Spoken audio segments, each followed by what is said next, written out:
Greetings from wherever you're watching us from. Welcome to Pmtv Kenya, and again to yet another episode of the weekly wrap-up show with me, Crystal Njeri.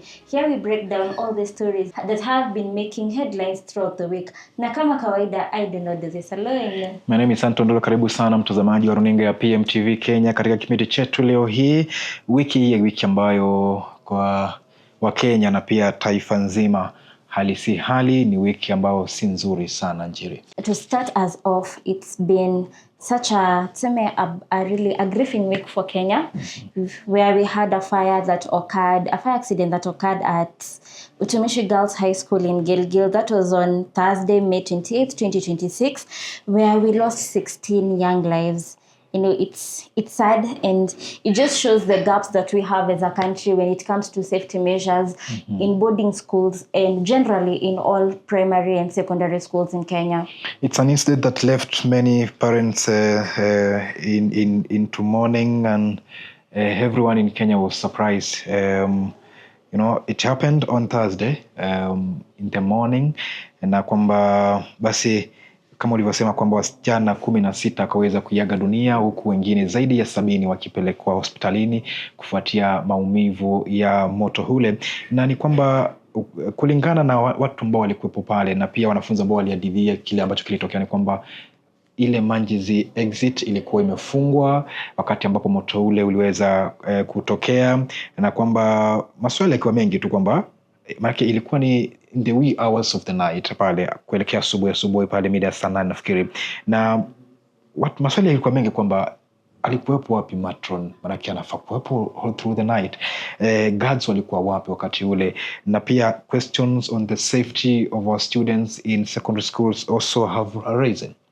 So the inferno happened at the Mainline Waithera dormitory, which is a 2-story building in which the first floor was completely damaged considering the fire, where we had 16 bodies of the girls that lost their lives being moved to Naivasha Sub-County Referral Hospital mortuary, where up to today the DCI revealed that they have arrested 8 students as persons of interest in the inferno, where they also say that it has been identified as an arson. Previously, they have been saying that probably the source was from electrical fault, but they have clarified that it was indeed an arson, explaining why the 8 students have been arrested. Where we have also the CS Education Julius Ogamba has closed the school abruptly and also has dissolved the board of management of Utumishi Girls High School. And also he has said that the teachers, the principal and the matron will be taken accountable by the Teachers Service Commission. Teachers were informed of this planned unrest by a section of Form 3 learners. However, these teachers did not take appropriate action before the arson, despite having been informed of this incident beforehand. Those found culpable will be charged in accordance with the provisions of the Penal Code and other relevant laws. We have indications that they will be presented to court as early as Tuesday next week. Njeri, ukiangalia kwamba kile ambacho kilifanyika katika shule hilo mashule hiyo ya utumishi kule Gilgil, ni kwamba that's just but 1% of the schools that we have in this country, and the steps that have been taken by CS for Education Julius Migoso Gamba, dissoluting the board of management and all that.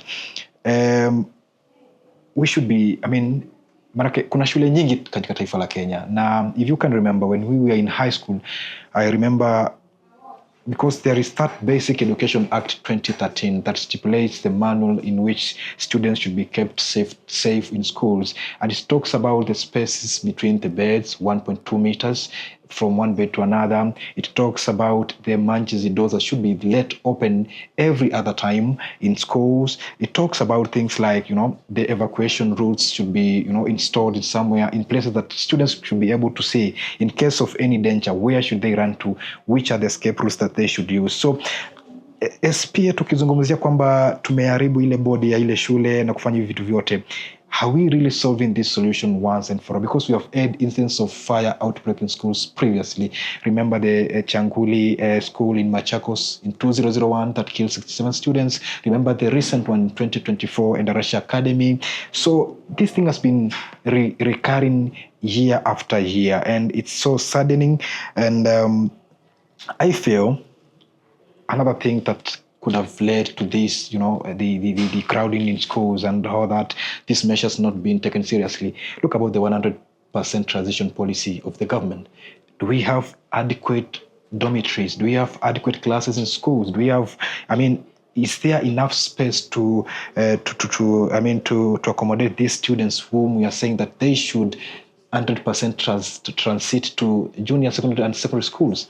I remember during the 100% transition campaign that was actually carried out by the CS Migosi Ogamba, and he actually tasked that to the chiefs.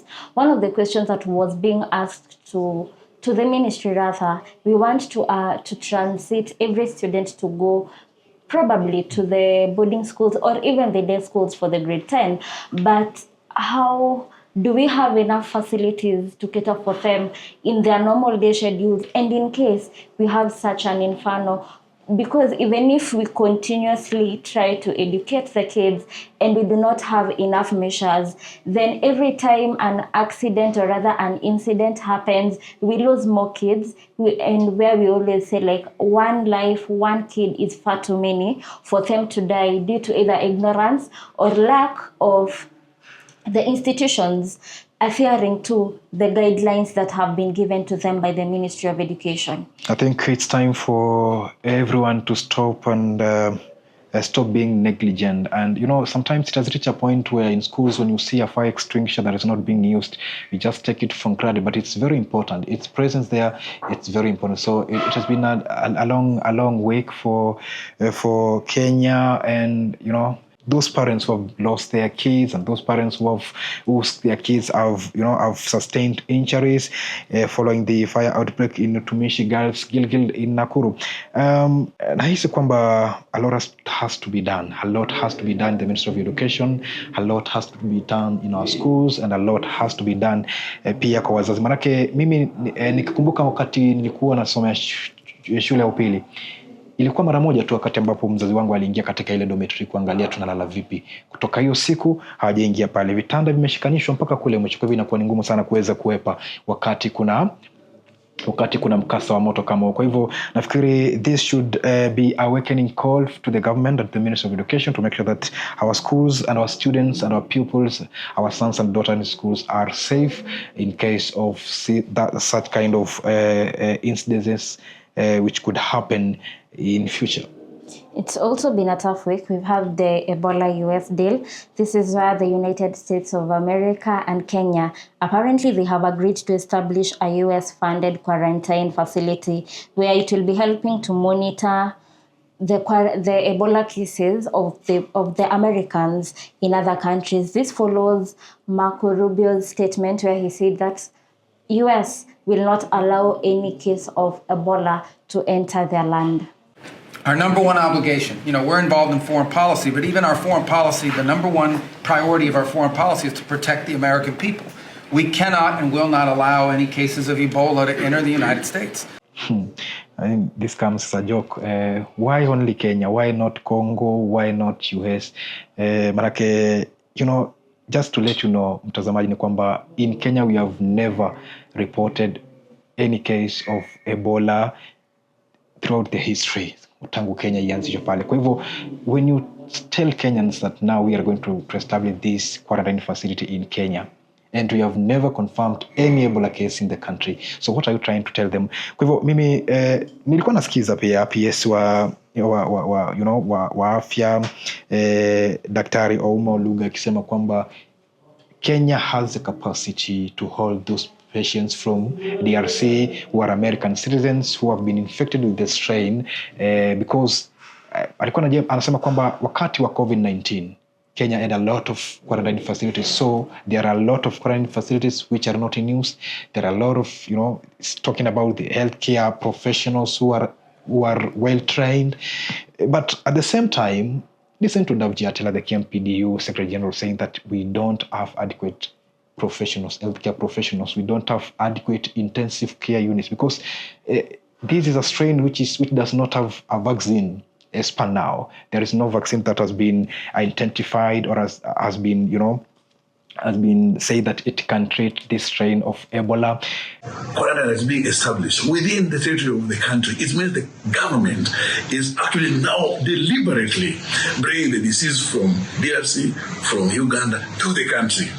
It is a selfish act by the government, and it's quite hypocritical when they're taking that direction. So we tell the government that the time comes when they have to stand up and be patriotic.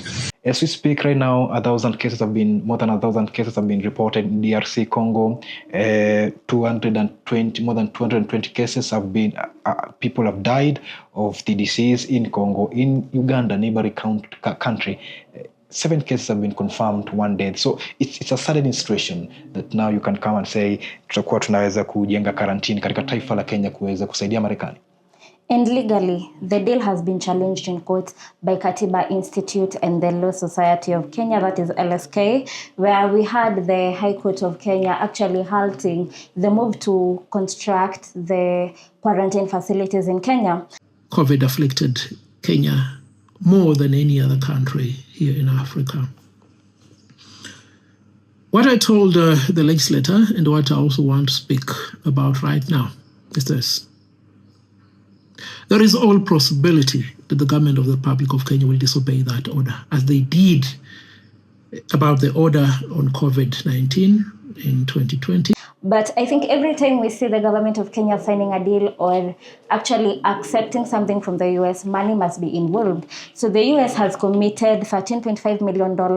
That is approximately 1.7 billion Kenya shillings for the Ebola preparedness for Kenya as a country.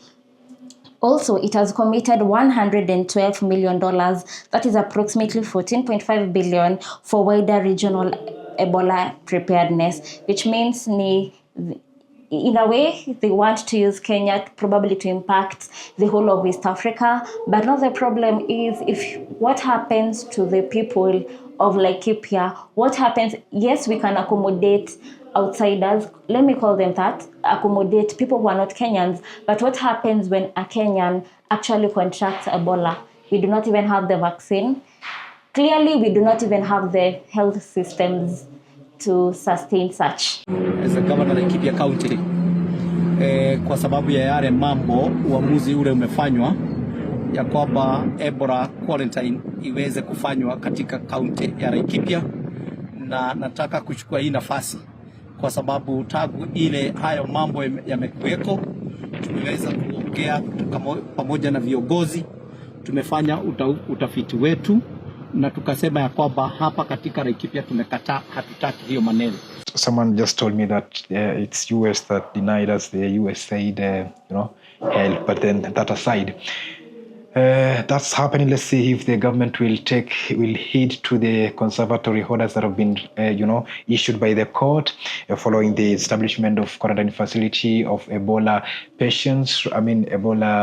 Patients from DRC who are American citizens. Now, let's go to another story. National Prayer Breakfast was held on Thursday this week, and of course, the theme was forgiveness and reconciliation.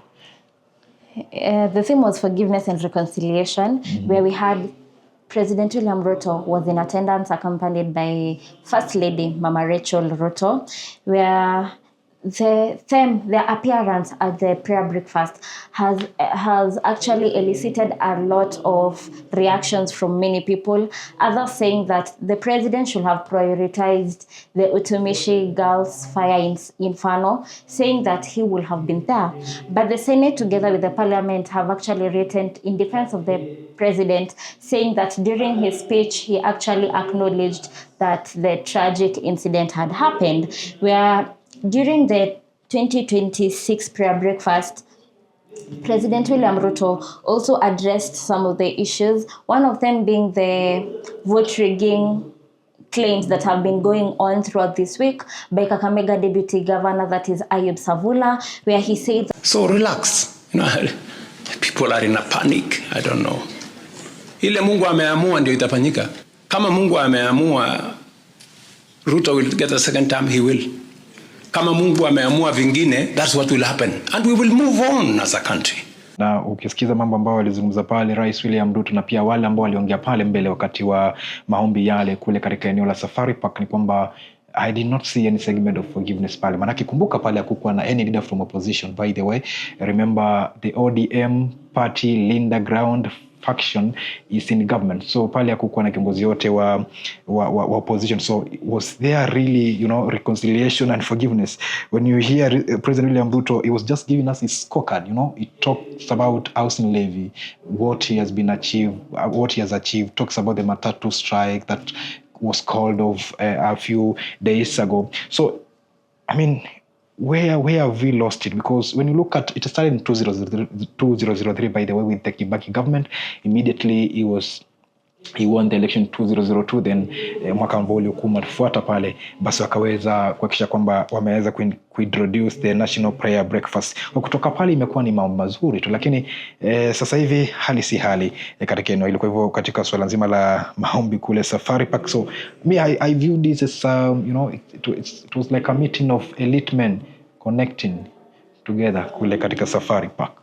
Also, prior to the National Prayer Breakfast, we've had Mama Rachel Ruto, who hosted a similar event, but that was for ladies in government, probably lady CSs, lady ministers, and yeah, she held, and actually this was her thought. She was saying that we need to pray for Kenya, that in her spirit she feels that we need to pray for Kenya in general, for the children, for the economy, and actually for the upcoming 2027 general elections. So we pray. It is okay to have prayers, but I'm also a believer of, if I need food or I'm hungry, give me food. Prayers won't do the trick at that particular time.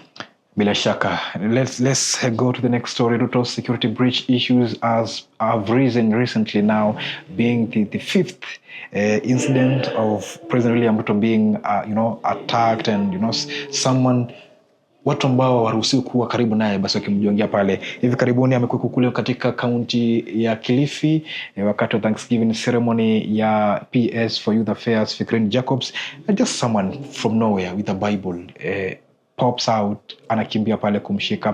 But then when you look at the video, Jerry, ni kwamba wakati ambapo ule kijana alikuwa na Biblia akatoka pale kwenye ule umati ambao alikuwa anaweza kuwahutubia rais pale, bodyguards wote wakaenda kwa ule kijana, wakamwacha rais peke yake very exposed. Literally when you look at the video, it's on a slow motion, utaona kwamba rais peke yake aliachwa pale akiwa ameexposiwa kabisa. So questions arose on, is the president really safe? What's happening in the security team of the president? And of course steps have been taken following that incident. So we had the head of the presidential security team where Mayo was axed and actually demoted back to Vigilance House, which means the president's protection team, or rather the security unit, the PSE, the Presidential Security Unit, has a new commandant who was again from another department. So technically, probably they just identified the problem, and to them the leadership of the problem, probably the strategies that Mayo used were not working for President William Ruto, and so he has a new security detail. You mentioned Mayo has been there for a period of 30 years as the head of President Security unit. So he has worked even for Moi. Yeah. At that time. So when we see, the demotions and all that transfers, I think we should be very, very keen on how the president is safeguarded, because he is the symbol of national unity in this country. So if anything happens to President William Ruto, there will be a lot of chaos, political instability, and questions will arise from such incidents. Look at Migori, what happened? Ashu ikatupa pale, akaishika, akaipiga. Soweto, in Mombasa, in Kilifi. Look at the incident in Wajir. I mean, it should not be like this. Who is safe in this country if the president is not safe? So this week also, JDA SG Hassan Omar has been on the spotlight, this time again for the wrong reason. This follows his utterances that in a way most politicians, or rather in the political class, it was taken as profiling a certain community. And actually some of the UDA leaders have also petitioned for his removal as UDA Secretary General. Hassan Omar failed to tender his resignation voluntarily within the next 48 hours. We will formally present a joint petition to our party leader, His Excellency President William Ruto, to invoke the party organs. Bila shaka chuma chake kimotoni. Huyu ni SG wa chama cha UDA Hassan Omar. Unajua ukizungumza pale mbele ya watu wakati mwingine vizuri uangalie ukizungumza itakuadhiri vipi, maana kesho utahitaji. Maana alikuja kaomba msamaha, lakini msamaha wake kidogo umepuuziliwa mbali na wabunge wa chama cha UDA kutoka eneo la Mlima Kenya. Kwa hivyo Hassan Omar he's the leader ambaye sasa hivi bado anapingwa sana na viongozi wa UDA, hasa wale wako pale ndani. Na pia Rais Uhuru Kenyatta alimzungumzia akasema kwamba sisi viongozi ambao ni wako pale serikalini, why should we allow these junior leaders speak ill of other people, of other tribes, without even correcting them, ama kuweza kuambia kwamba hivi si vizuri, hivi si vizuri. Kwa hivyo nilimsikiza tu pia naibu wa rais Kithure Kindiki akiweza kukanya Ayub Savula. Yeah, but we will wait and see what will happen if Hassan Omar will give in to the pressure and resign. Okay, it will be a win for the UDA affiliated MPs. At the same time, I don't know what will happen to him, but we are waiting to see. Kama ataweza kugive in na aweze kuresign, itakuwa namna gani? My parting shot for today will be, we are heading to the 2027 general election, and there is something former President Uhuru Kenyatta keeps on saying. It's that we should elect leaders and not politicians. So even as we go ahead to exercise our constitutional rights to make sure that we vote in the right leaders, kindly make sure you vote in a leader and not a politician.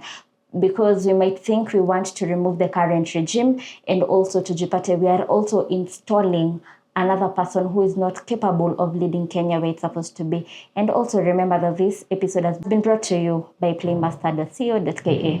We say bet responsibly, and betting is not allowed for people under the age of 18 years. Condolences to the family of those who lost their kids in Utumishi Girls Academy fire outbreak on Thursday.